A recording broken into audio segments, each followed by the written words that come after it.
পাঙ্গাস মাছ আর ব্রয়লার মুরগি, যার নাম শুনলে কিছু কিছু আপু ভাইয়াদের শরীরে জ্বালা ধরে যায়। আর কিছু কিছু আপু ভাইয়ারা আছে যারা পাঙ্গাস মাছ আর পোলট্রি মুরগি খেতে খুবই পছন্দ করেন। তো আজকে আমি পাঙ্গাস মাছ ভুনা করব আর সঙ্গে পোলট্রি মুরগি রান্না করব। আসসালামু আলাইকুম আমার প্রিয় ভাই ও বোনেরা, কেমন আছো তোমরা সবাই? আশা করি সবাই ভালো আছো। আলহামদুলিল্লাহ আমিও ভালো আছি। আজকে নতুন আরেকটা ভিডিও নিয়ে তোমাদের মাঝে হাজির হলাম। পুরো ভিডিওটা দেখার জন্য অনুরোধ রইল। তো পোলট্রি মুরগিটা খুব ভালোভাবে পরিষ্কার করে আগুনে সেকে কেটে নিছি। এরপর পাঙ্গাস মাছটা খুব ভালোভাবে পরিষ্কার করে কেটে ধুয়ে নিছি। দেখো মাছের পিসগুলো কত বড়। মাছটা প্রায় 2 কেজির মতো ওজন ছিল আর খেতেও মাশাআল্লাহ দারুণ মজা ছিল। পাঙ্গাস মাছ একটু বড় হলে খেতে কিন্তু খুবই ভালো লাগে। আর আমাদের ফ্যামিলির ছোট বড় সবাই পাঙ্গাস মাছ আর পোলট্রি মুরগি খেতে খুবই পছন্দ করেন। তখন মাছগুলো ভাজার জন্য লবণ হলুদ মাখাই নিব।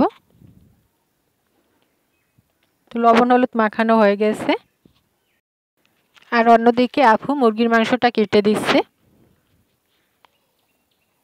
তো কে কে পাঙ্গাস মাছ আর ব্রয়লার মুরগি খেতে পছন্দ করো কমেন্ট করে বলে যেও। তো মুরগির মাংসটা কাটা হয়ে গেছে, খুব ভালোভাবে পরিষ্কার করে ধুয়ে নিব। তো অন্যদিকে মাছ ভাজার জন্য চুলায় কড়াই বসে তেল দিয়ে দিলাম। তেলটা গরম হলে মাছগুলো দিয়ে দিব। সব মাছগুলো একবারে দিয়ে ভাজা যাবে না, তাই অল্প অল্প করে দিয়ে দিলাম।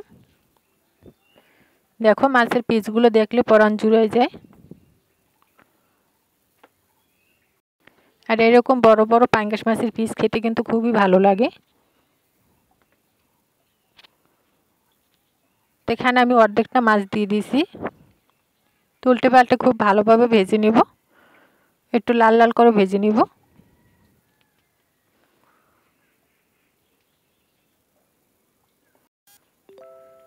তো আমার ভিডিওতে যারা নতুন আছো তারা প্লিজ চ্যানেলটা সাবস্ক্রাইব করে পাশে থেকো আর কমেন্ট করে বলে যেও ভিডিওটা কেমন হয়েছে। আর ভিডিওটা যদি তোমাদের কাছে ভালো লাগে তাহলে একটা লাইক করো।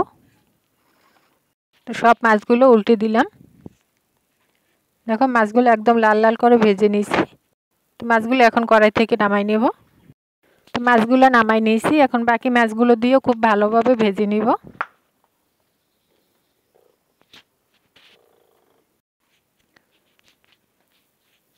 তো বাকি মাছগুলো ভাজা হয়ে গেছে, তুলে নিলাম। এরপর মাছ ভাজা ওই তেলটার ভিতরে দিয়ে দিলাম পেঁয়াজ কুচি। পেঁয়াজটা হালকা একটু ভেজে দিয়ে দিলাম রসুন আর জিরা বাটা।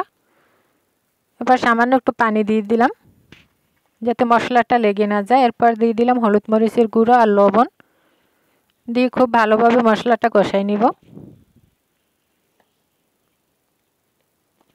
তো মশলা কষানো হয়ে গেছে, এখন দিয়ে দেব পরিমাণ মতো ঝোল। ঝোলটা ফুটে উঠলে আমি উপর দিয়ে মাছগুলো দিয়ে দিব।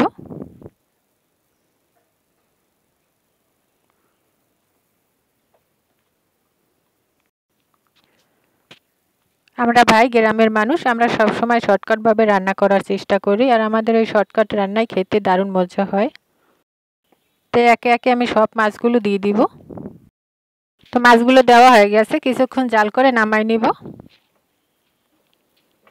তো এই তো আমার পাঙ্গাস মাছ রান্না একদম রেডি। দেখো কালারটা কত সুন্দর আসছে আর খেতেও মাশাআল্লাহ দারুণ মজা ছিল। তো এখন পোলট্রি মুরগি রান্না করার জন্য চুলায় একটা কড়াই বসাই দিয়ে দিলাম সয়াবিন তেল, পেঁয়াজ কুচি। পেঁয়াজটা হালকা একটু ভেজে নিব। এরপরে দিয়ে দিলাম আদা রসুন আর জিরা বাটা, গোটা গরম মশলা। সামান্য একটু পানি দিয়ে দিলাম যাতে মশলাটা নিচে লেগে না যায়। এরপরে দিয়ে দিলাম হলুদ মরিচের গুঁড়ো আর লবণ দিয়ে খুব ভালোভাবে মশলাটা কষাই নিব যাতে মশলা থেকে বাজে গন্ধটা চলে যায়। তো মশলা কষানো হয়ে গেছে, এখন ধুয়ে রাখা মুরগির মাংসগুলো দিয়ে দিব। তো মুরগির মাংসগুলো দিয়ে কিছুটা সময় খুব ভালোভাবে কষাই নিব। এভাবে পোলট্রি মুরগির মাংস কষাই রান্না করলে খেতে কিন্তু খুবই ভালো লাগে। আর মুরগির মাংসটা একটু বেশিটা সময় নিয়ে কষাবো যাতে মুরগির মাংস থেকে বাজে গন্ধটা চলে যায়। পোলট্রি মুরগির মাংস বেশি সময় নিয়ে কষালে খেতে খুবই ভালো লাগে।